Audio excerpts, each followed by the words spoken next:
Welcome to Flight Global Focus, the essential podcast for trusted aviation insights. I'm Nikos Papatolios, Flight Global's editor-in-chief, and in today's episode, we're recording live from the Farnborough International Air Show. While crowds move through the halls, new deals and announcements land by the hour, and jets blast through the display circuit overhead, the Flight Daily News newsroom has been working at full throttle to capture the biggest stories in aerospace and defense. It's rare to have the entire editorial team of Flight Global in one place, covering one of the biggest air shows of the year as it happens. So today, we're bringing you the very best of what Farnborough has delivered so far.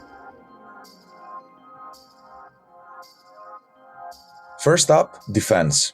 Greg Waldron, our defense managing editor, and Ryan Finnerty, our America's defense reporter, have been covering everything from the race to replace the UK's aging Hawk trainers to Turkey's Khan fighter program, a supply chain squeeze holding up deliveries of India's Tejas jets, and a wave of new collaborative combat aircraft concepts on display this week. Let's hear what they have to say. All right, Greg, what were the big stories, the big themes you saw during the show this year? Yeah, Ryan, it was an interesting show for me because I was kind of talking to some of the more international customers. Of course, there's a UK tie-in with a lot of these. But yeah, it's an interesting mix of people. Like one of the first groups I spoke to was people that are interested in the UK trainer competition. And that, of course, is the UK's need to replace the Hawk and also to replace, more prominently in the public's mind anyway, the Red Arrow display team aircraft. So I had a great meeting with Korea Aerospace Industries, and they told me that they're very interested in this trainer. They have a jet called the T-50, which they had pitched for the US TX competition. It didn't work out, but the T-50 and the FA-50 have been adopted by the Korean Air Force and also, a number of international air forces as well. And it's a very kind of accomplished trainer. It has a lot of Lockheed Martin inputs into it. So probably Lockheed Martin, if there's a pitch in the UK, Lockheed Martin would probably be a key part of that. And also I had an briefing with the Turkish aerospace CEO yesterday. And they also proposed the Hurjet potentially for this. A Hurjet is a trainer that's in development in Turkey, very new aircraft, and that could potentially be something here as well. So I think it's a big competition in the UK, and whoever wins that, it's going to be very high profile. Turkish Aerospace also touched on the Khan fighter, and they're hoping to have the first two actual Khan prototypes flying by the end of the year, which was interesting. He wouldn't commit to a date, though, because I think when these guys commit to a specific date, if they miss it, then they're going to get grief from the media. So he was a bit evasive about the specific timing of the first flight of these two prototypes, but both should be flying by the end of the year. Yeah, the Khan is really a huge story. That's definitely one we're going to be watching for. I also did some coverage of the UK trainer competition with Boeing, which has partnered with BAE Systems as the prime contractor to offer Boeing's T7. That's a joint product of Boeing and Saab, Swedish airframer, and BAE, the British company, would be acting as the prime for that bid. Yeah, T7 actually beat the T50 in the U.S. competition. Yeah, that's right, for the U.S. Air Force. And I think you have to say that the T7 is probably the front runner for the RAF competition, given they've got BAE Systems, a British national champion, as the prime contractor. And I spoke with Steve Parker, the CEO of Boeing Defense, and he's pretty bullish on that, both, as you mentioned, for the T2 trainer for the operational fighter pilot training and the T1 replacement, which is what the Red Arrows fly. So we don't really know a lot of details about that bid yet in terms of how many aircraft it would cover, other than we know Boeing says it will do UK assembly. So that's going to be a huge sweetener for the Ministry of Defense. Yeah, Kai told me that it's probably going to be about 40 to 50 aircraft. Yeah, I've heard 48, something like that. Yeah. So that's it's still not a drop in the bucket, but much smaller than the U.S. Air Force program, which is 351 T7. So that's still Boeing's main focus, but I would say they're in pole position right now to win that competition. Okay, great. Anything else that you were that was on your radar this week, Greg? Oh, certainly. Yeah, I had caught up with the newly tapped chairman and managing director of Hindustan Aeronautics, Ravi K. So he just goes by, his first name's Ravi, and he goes by Ravi K. Somebody told me it sounded like a rapper, which is kind of does have a little ring. And he is a very kind of upbeat, kind of friendly guy. So yeah, it could definitely be a rapper. But anyway, he's the chairman of a very, very large aerospace company in India. Hindustan Aeronautics, their major program is the Tejas light combat aircraft. And they have probably, I would say, 100, maybe nearly 200 orders for the Tejas Mark 1A, which is like this, basically the second operational variant of the Tejas. And it has a lot of improvements from the Mark 1. So, it has an AESA radar, better sensors, and it's a real upgrade for that aircraft. And they have to deliver like this massive order book of Tejas fighters. But the problem is that the engine deliveries from GE Aerospace has been delayed. It's powered by a single GE F404 engine, and the engines just haven't been arriving on time. So they have 22 completed aircraft. They're ready to go, but they can't fly because they don't have engines. That's really stunning to hear. It is. And so he indicated that he's had discussions with GE this week, and GE has apparently told him that deliveries are on track and they will get these 22 engines this year. But, we'll have to wait and see, because I remember I met his predecessor at the Paris Air Show last year, and he was also saying, okay, we're going to get 8 engines in 2025. And apparently that never really happened. So, we'll just have to kind of wait and see about this. But it shows how, supply chain engines in the West at companies like GE can have this big effect on programs internationally. Yeah, I think that's a great point. There's been this wave of interest in indigenously developing fighter aircraft the last few years. Turkey with the Khan, South Korea with the KF-21 that you've covered a lot, and elsewhere. But the West and the United States in particular really still has kind of a stranglehold on the propulsion supply. And even countries like Turkey that are trying to develop their own engines are still in the short term reliant on U.S. companies to provide engines for, maybe the prototype aircraft or the initial block of aircraft, while they simultaneously try to get their own propulsion industry going. And, as you've seen, you cover China a lot. That's been a huge multi-decade project for China to be able to get its own domestically produced jet engines. And that's really only just starting to bear fruit for them. So I think that's been a really interesting development in the industry, is that while you can have an aircraft that works or looks nice, if you don't have an engine, it's not good for anything. Yeah, speaking of, engines and GE Aerospace, one of the stories that came out this week, Ryan, that I covered was the Shield AI's XBAT, which is this sort of delta-winged developmental collaborative combat aircraft, which basically takes off and lands vertically, uses a single GE Aerospace F110 engine, and really big fighter engine for an aircraft like this. So this is actually quite a formidable aircraft. And I'm also imagine it's going to be like a super loud aircraft when they finally get it running. But one of the stories that came out this week is that they fitted the AVEN, and AVEN stands for Axisymmetric Vectoring Exhaust Nozzle. That was a program they had in the 1990s for the F-16, and they dusted off this old thrust vectoring system, and they've fitted it onto the XBAT's engine. And this will, it's a gimbaled engine that will allow it to take off and land vertically. It's definitely one of the more interesting combat aircraft out there. And it really shows the kind of creative visions that people are having. Yeah, this is, I've spoken with Shield AI a lot in the last year or two. And the guy who conceived this XBAT concept came from SpaceX. And he was one of the people who really pushed through the reusable rocket, that a space booster that can land back on Earth and be reused. And so when he came to Shield AI, he sort of took that same idea, and they've now created or are creating a fighter aircraft. And this thing could launch from a rail system. It could be containerized and launch from a truck in a field, on a ship at sea. That's the idea anyway. And it's interesting to see this thrust vectoring system added to it now. They had told me a few months ago that it was something that was just sitting in a warehouse somewhere and hadn't been used since the 90s, and they're able to. It sounds like there might be one of them in the world of this AVIN system that's still around, and so they're now going to try it out with the XBAT demonstrator. Yeah, and it was interesting, in the statement they put out about this too, because it is this monster engine, but one of the points they make with this is that it's going to be capable of significant electrical power output, right? So that means it'll be able to power like electronic warfare systems, maybe very powerful ISR systems, maybe very powerful ASA radar.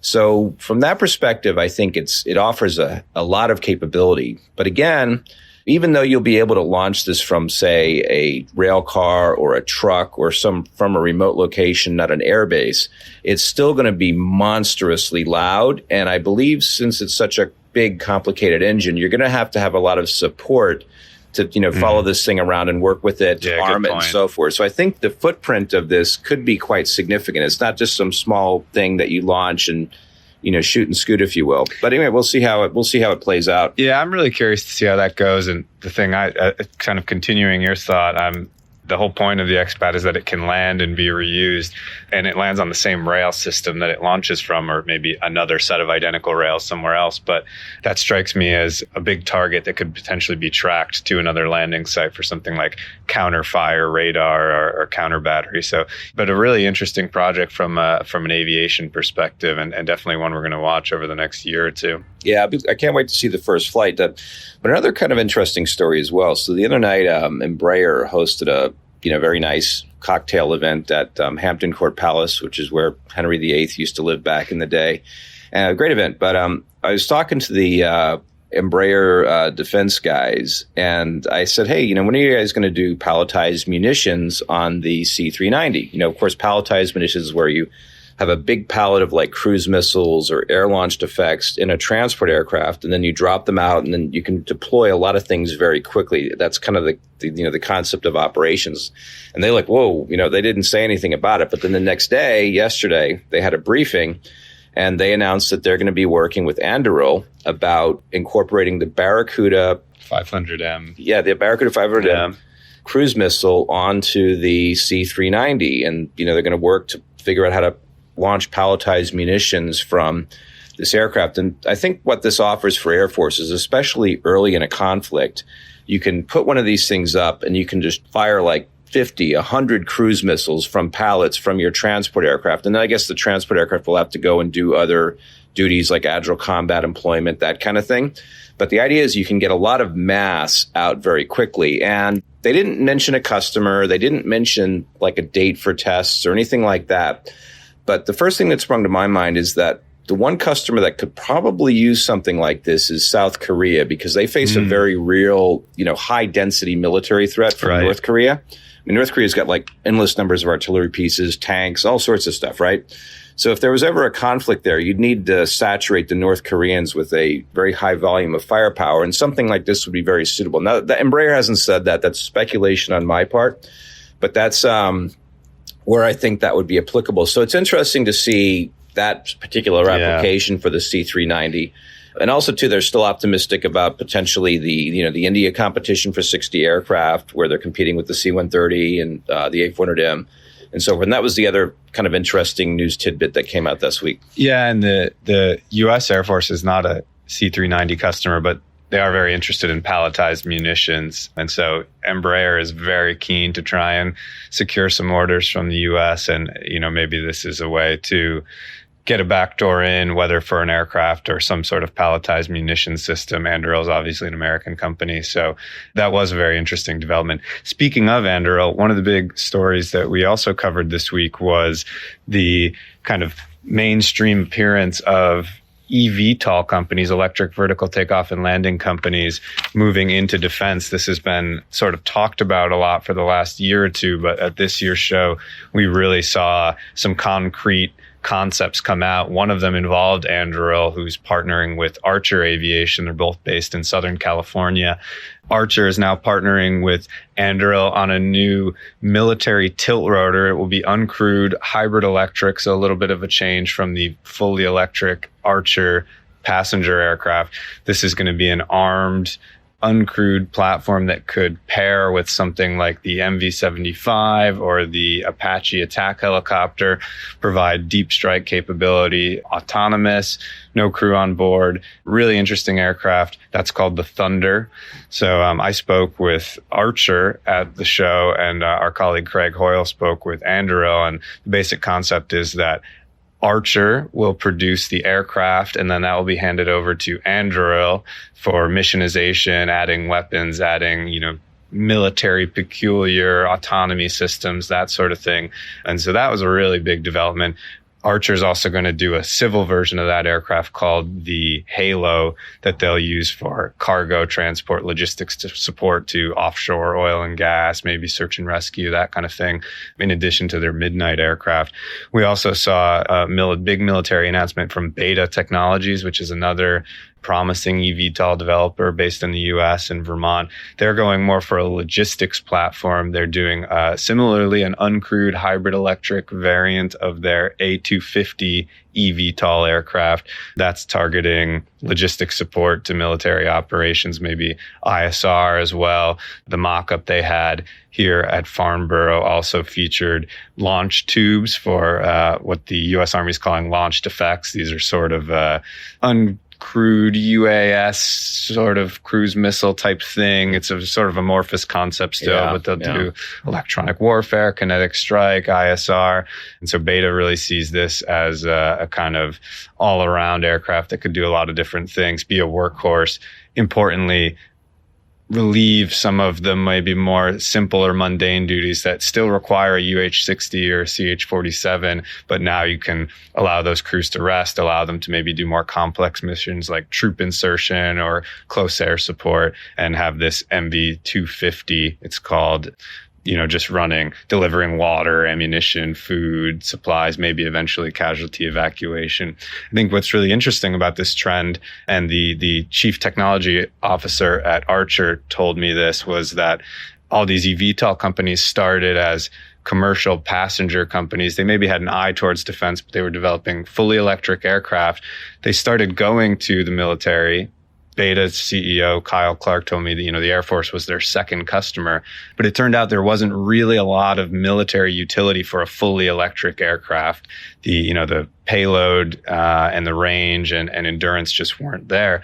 But it turns out hybrid electric is actually really useful. You can get significantly improved range over a conventional rotorcraft, according to both Beta and Archer, using this hybrid system, which basically has a jet fuel powered turbine generator on board, which doesn't directly power the aircraft. It generates electricity to charge the batteries that these companies have developed, which then power the electric motors and rotors that provide lift.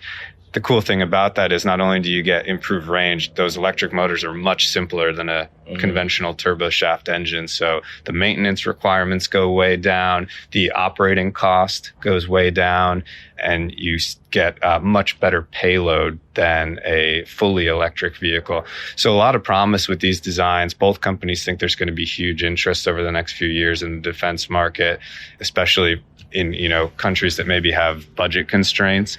So that was a big development from the show. I think some really interesting stuff happening there, and definitely one we're going to be watching over the next weeks and years. Yeah, definitely. And I mean, one thing I would say, there's a helicopter buzzing overhead right now. But one of the things I would observe from the show too is that compared to the Farnborough from like 2016, it's interesting because 2016, military was big, but still it was very much more of a commercial show. But I think the focus is really shifting to defense at the show. And then, of course, there's, the other big thing I think we haven't covered is Global Combat Air Program. And I think you covered a pretty big development with that aircraft, right? Yeah, that's right. We saw this week the GCAP program, as it's known, which is the UK, Italy, and Japan sixth generation development program, got its first formal observer member. Canada signed on. So the defense ministers from the four countries were in London during the show to solidify that agreement. Not really clear what that actually means. It doesn't come with any firm commitment to buy aircraft or to contribute technology to the GCAP program on the part of Canada. But I think, Canada has a huge aerospace industry based around Montreal. They've got a lot of suppliers who maybe want to get in on, either the training element or the actual physical components. So I think that's part of it. Canada obviously is going through a rupture, as Prime Minister Mark Carney called it, with longtime ally, the United States, and is seeking to really kind of bolster its independence from the United States. And so I think this is just another way in which the Canadians are showing that they don't just move in lockstep with the Americans. So this program's still a ways off. We're not expecting to see aircraft hit the field until 2035, and still not clear if Canada will ever actually field one of those, but definitely a big story in terms of geopolitics and really showing the strategic significance of the aerospace industry for countries around the world. All right, definitely. One more day of the show to cover, so we better get rolling to write some more stories, because it's day 3 of the show and there's still stuff happening. Yeah, and we'll have all our coverage from both the defense and commercial teams on flightglobal.com, so you can find the digital stories and the PDFs of the print magazines we've been delivering every day online, and some really great coverage there, great photography. And if you weren't able to make it to the show, it can help you feel like you were there. That was Greg Waldron and Ryan Finnerty from Flight Global's defense team. On the commercial side, the numbers that always define Farnborough: aircraft orders. John Hemmerdinger, our global aerospace editor, and Alfred Chua, our Asia Airlines reporter, take stock of the deal so far, from Riyadh Air and Philippine Airlines splitting their wide-body orders between Airbus and Boeing, to a strong showing from lessors and a first look at some of the next-generation technology quietly taking shape behind the headlines. Thanks for joining us. I'm Alfred, the Asia Airlines editor from Flight Global, and with me is my colleague John, who is the global aerospace editor at Flight Global. Hi, John. Yeah, hi, Alfred. I'm glad we're able to do this. Yep. And we're doing this on the 3rd day of the show. So, let's kind of recap some of the commercial activity and headlines that we're seeing. Because first of all, the thing that we're most excited about are orders. That's right, orders. And we're only we're at the very beginning at this point of the 3rd day of the show. Mm-hmm. So we have the first, and there haven't, as far as I know, Alfred, on the 3rd day, there haven't been any major announcements yet, but it's still mid-morning. Is that right? Yep, it is. It's still mid-morning, so things could come up in the afternoon and all that. But what we're seeing from the first 2 days of the show, at least, based on our order trackers, I think there are about almost 400 orders so far, of which 3/4 of these are firmed up orders. And the rest are commitments and intents to purchase, letters of intent and commit other types of commitments, but not firm orders. How does that compare to maybe Farnborough 2 years ago? Yep. So I think 2 years ago, there was about 286 orders, I want to say. That's for the whole show. That's for the whole show. So at this point right now, when we're speaking to you on the 3rd day, I think we've surpassed that level, but the number that we're seeing now is still significantly lower, say, than, the 2018 Farnborough, where it's 1,000 over aircraft orders. I saw a figure 1,500, including commitments in 2018. Yes, that sounds about right. Yes. So we're not back to those levels before COVID-19. Why that is demand does seem strong, but there have been, of course, supply chain issues. Production slowed down, so we have those types of things to and I think going into this as well, I think there was also concern that the airlines may not be as hungry for aircraft, given the state of the industry now with high fuel prices, that's a good point. Geopolitical uncertainty and all that. But we're still sort of seeing airlines locking in some of their orders, and a lot of these are through the 2030s onwards, which suggests that they're looking at it more as a long-term, or in the words of Riyadh Air CEO Tony Douglas, they're playing the long game. Okay, so let's just give a recap of what the orders have been, orders and commitments have been so far. What are the highlights? Like, what are some of the biggest orders we've seen? So I mentioned Riyadh Air. Riyadh Air, of course, kicked off the Farnborough Air Show on day 1 with orders for both the 787 and the A350s.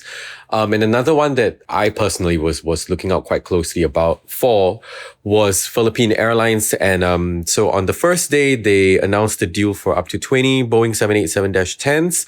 And then on the second day, it was Airbus's turn. And so they doubled their A350 1,000 commitments. They ordered 9 more with options for another 5. And so both of them are taking the 2 airframer, kind of going with both, Correct. Splitting it. So good for both companies. Correct. And Riyadh Air, They are flying now, right? But as of recently. Yes, Riyadh Air, started flying recently. I think they have 6 787s in their fleet. They're taking a 7th one in the coming weeks or in the coming days even, I think. And I think their CEO, Tony Douglas, was talking a bit about how delivery delays have sort of impacted the way that they could roll out their network. He did mention that, they would prefer to take the aircraft in a more regular state and rather than having to, quote, digest everything all at once. Well, 7 you said. That's a lot just to start out with, but they're very ambitious. So maybe they'll be able to fill them all. What else did we see? It wasn't just Airbus and Boeing. I think one of the other highlights, especially on day 2, was Embraer. Embraer announced a whole raft of aircraft orders and commitments. One of it, of course, was the Latin American airline group Abra, which signed for 20 E195 E2s. So, of course, Abra owns the Brazilian carrier Gol, Colombian operator Avianca, and Spanish Vamos. I hope I got that correct. And of course, the deal comprises also options for 10 and purchase rights for 15 E195 E2s. And it is, of course, 195. The 195 E2. And of course, it is the group's first time ordering with Embraer. So that's quite a significant development. And I'm sorry to interrupt you, but am I right that their competitors in Latin America particularly already operate the Embraers? Yes, I think more than just Latin America. I think if you just look at Brazil itself, the sort of major Brazilian carriers, Azul is a significant E-jet operator. LATAM Airlines last year they signed for 24 E195 E2s. So now that, Gol we don't know which of the carriers in the Abra group will get the Embraer jets. But if Gol in Brazil gets it, then, the 3 major Brazilian carriers are all Embraer E2 operators. Well, Embraer is doing well in their home country. Yep, definitely. Okay, so Alfred, tell me about lessors. I think we saw some big orders from them. Yep, that's a good question. And I think the lessor ordering activity or the order appetite for this show, I think, has been very interesting. Right from the get-go, we had lessors placing orders not just for aircraft, but for engines. One of the highlights, of course, was SMBC Aviation Capital. So SMBC, where are they based? SMBC, I think, is Irish. It's an Irish lessor. So they ordered 100 A320neo family aircraft and 100 737 MAX aircraft. So that, if you look at it in terms of the order quantity, I think that's the sort of largest order from a single company. And it's not just aircraft, as I said earlier, it's engines as well. BOC Aviation placed its single largest order for engines with the CFM International LEAP engines, I think up to 300 engines. And then on day 2, they did up to 220 Pratt & Whitney GTF engines. So there's quite a bit of activity from the lessors. And it's not just these 2, and then there are a couple of other smaller lessors with orders for both the engines, narrow body engines especially, and aircraft. And they've been broken pretty much down, I don't know if it's half and half, but both Pratt & Whitney and CFM have done well at the show. Pratt & Whitney's had some of the problems with the GTF, and Leap's had some problems too, but Pratt & Whitney really been going through a recall, which has been incredibly disruptive. But they both did pretty well at the show. Yeah, and that kind of reminds me as well that the Indian carrier Indigo, I think they placed an order for, well, they're poised to, they haven't officially firmed it, but they have signed to order, I think, over 1,000 CFM LEAP 1A engines. These will power their A320neo family aircraft. That's a lot of engines. That's a lot of engines. It's a lot of aircraft too. Yes, of course. Broadly, that's kind of what we're seeing in terms of the order activity, both from the aircraft side and, of course, the engine maker side. Let's maybe move on to the other aspect of the show, the aerospace manufacturing developments. Yeah, we entered Farnborough probably not expecting too many big program updates from Airbus and Boeing, and we didn't get many. Boeing doesn't have any aircraft flying demonstration flights here. Airbus does have an A350 flying. But the reason Boeing's not doing it is because they're working on getting certifications for the MAX 7, which apparently is days away. It could happen anytime. And also the MAX 10, which is supposed to be certified this year, and the 777-9, which Boeing is hoping to receive certification and begin delivering in 2027, so next year. So Boeing's been quiet on that front. they want to get those certifications done rather than put their resources into the show, is what they've told me. So there wasn't any big program updates in regard to current generation aircraft or the ones under certification now. Airbus, of course, is working to ramp production of A320s, and Boeing's doing the same thing of 737 MAX. We did get a little update from Airbus about some of their next generation narrow body work, just an aspect of it, which is the wing. And next year, they plan to start flight testing an A320neo outfitted with an extended wing, and that's part of their wing development for the next generation single aisle. So it's a step in that direction. And those aircraft are not expected to come to market until mid-2030s, although we're hearing increasingly it may even be closer to 2040. Wow. Okay. And on the topic of next generation, because you talked about the next generation wing, were there any other sort of next generation aerospace technology developments that you were monitoring during the show? There were a few, and they both have to do with hybrid electric. Pratt and Whitney Canada just said on the second day of the show that they started ground testing a hybrid electric demonstrator. It's a 1 megawatt demonstrator. It involves a thermal engine that Pratt and Whitney Canada developed, a clean sheet engine. We don't know much about that engine, and a motor system. And they are developing that as a demonstrator for a Dash 8 100 turboprop. So they're going to mount it on the wing of that turboprop. So Pratt & Whitney Canada started ground testing that hybrid power plant. They did so in the last month up in Quebec, and they're going to ship that engine to Moses Lake in Washington, where they'll be working with Aerotech, which is a certification and test company, and they hope to begin flight testing the Dash 8 with the hybrid power plant next year. The other one is GE, which entered the show saying that it has actually started flight testing its hybrid electric demonstrator using a Saab 340 turboprop. So that aircraft has been modified, and GE, and they're working with Boeing on that. GE has now test flown that aircraft. The engine manufacturers expect, although these are relatively smaller power plants because they're for turboprops, the engine manufacturers are using these demonstrators to understand the technology because they plan to use it for their next generation turbofans that they'll be developing for those next generation narrow body aircraft. And the hybrid component of the future turbofans is expected to make those engines about 3 to 5% more efficient. So it's significant, not massive. The hybrid system is apparently going to be much more efficient on a turboprop, maybe providing 20 to 30% efficiency on the turboprop, but much less on the larger turbofans. Okay, and all of this is still sort of, some years to go, right? Like 10, probably closer to 15 years out. Another kind of interesting thing, it involves de Havilland Aircraft of Canada, more just in the interesting bucket. They have flown to Farnborough a Sherpa. It's a C-23 Sherpa. That is an aircraft that was produced by Shorts in the 1980s, and it's developed earlier than that. It's a utility aircraft. It's been used by militaries and just for general utility and transport work. And de Havilland Canada has proposed modernizing that aircraft. So they flew a Sherpa here. The Sherpa was last at Farnborough 50 years ago, give or take.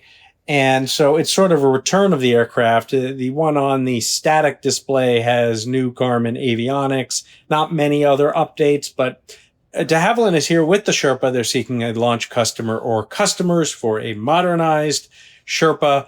They haven't said too much about what that modernized aircraft would be. They have said they're going to stick with the Pratt & Whitney turbofans that are already on it because those work so well and there's not really any replacements for them. And they are willing to consider various configurations for the aircraft for various missions, depending on what customers want. And they say that if they do get a launch customer, they could begin bringing the aircraft to market as early as the 2030s, but first they need someone to commit to it. All right. As you were speaking, I was also reminded of the presence of the Chinese airframers. Yeah. Well, not the Chinese airframers, just COMAC. COMAC at Farnborough. I think this is probably, in my recollection, probably the second or third time that they're here at Farnborough. And, as with previous editions, they have quite a nice and beautiful stand, but their activity has been more low-key. So we didn't see any order announcements from them. However, I think 2 days before Farnborough, they did announce commitments from Air Cambodia for their C909 regional jet. So they don't have any aircraft that are at the static display. No, they don't have any aircraft at a static display, and that's maybe partly because the aircraft is not certificated in this part of the world. But also, I think they've never traditionally brought their aircraft to the Western shows like Paris or Farnborough. They did, however, have aircraft on static and flying display at the Singapore Air Show, I think 2024, and earlier this year in 2026. So that's a step forward for them. But, at their stand, they have the models of their C909 regional jet, their C919 narrow body, and the 929 wide body, which is in development. Yeah, so no orders from them, but they did mention to me that, they were engaging in customer discussions. And of course, they're looking to support the wider aerospace industry in whatever way they can by being here at Farnborough. So, that to me was one of the things that stood out for me for the show. And now, Alfred, you were at a Jet Zero launch event. Jet Zero is based in California, and they're trying to develop they are developing it, or they're in stages of a blended wing body clean sheet aircraft that they say is going to be much more efficient thanks to that blended wing body design. But they had a little bit of news, right? Yep. So Jet Zero, yes, I was at the briefing on the second day, and they announced that Gulf Air was going to be, I think, the first international and the first sort of non-US, therefore international, customer for their Z4 blended wing body aircraft. So Gulf Air signed an LOI for an undisclosed number of aircraft. And then, of course, back to the point that we were talking about earlier about these new technologies coming in 10, 15 years. I think Gulf Air was saying that it was part of their long-term strategic planning, that this aircraft, you would sort of fit into how the airline would look like in the next 10 to 15 years. So that was interesting. I think before that Gulf Air briefing, Jet Zero also announced that Japan Airlines was, throwing its support. Japan Airlines obviously was not didn't sign a commitment order or didn't sign for any of the Z4 blended wing body aircraft. But, Japan Airlines would support from what I understand, the aftermarket services. So like your MRO and all that. So I also was at a Jet Zero press briefing on the first day of the show, and they announced that the U.S. Export-Import Bank has expressed interest in possibly providing them with up to $3 billion in funding to produce a manufacturing site for the Z4 in Greensboro, North Carolina. Okay. And the funding is not certain, and it still needs to go through a more formal review, and they would have to sign a formal commitment with the Export-Import Bank. But it is a positive development for them, throws some momentum behind them, as does that tentative, or rather it was a letter of intent. A letter of intent, correct. Good. Yes. Yep. So, the plenty of activity, of course, beyond the usual kind of orders. We're seeing developments, and we're seeing, even glimpses of how aerospace technology will look like in the next, maybe 15, 20 years or so. So I think broadly, that's kind of our experience, how it was like the air show for us this year at the Farnborough Air Show. Any last thoughts, John? No, we will be continuing to cover the air show and additional updates around flightglobal.com. Yep, that's right. So this has been the commercial update for the Farnborough Air Show. I'm Alfred from the Asia desk. I'm John Hemmerdinger from the US desk. Yep, and we'll see you soon. And that's Farnborough 2026, as seen and reported by our defense, aerospace, and airlines teams, hopefully providing a good snapshot of where the industry stands right now. If you missed the show this year, all our coverage is still available online, including the beautifully designed show dailies. You've been listening to Flight Global Focus, which is a production of Flight Global with audio editing by Lucy Johnson. If you want to get in touch with us or for commercial opportunities related to the podcast, please email podcast@flightglobal.com. Listen, rate, review, and subscribe wherever you get your podcasts. I'm Nikos Papatolios for Flight Global Focus. Join us next week for more in-depth analysis covering the latest developments in airlines, defense, and aerospace.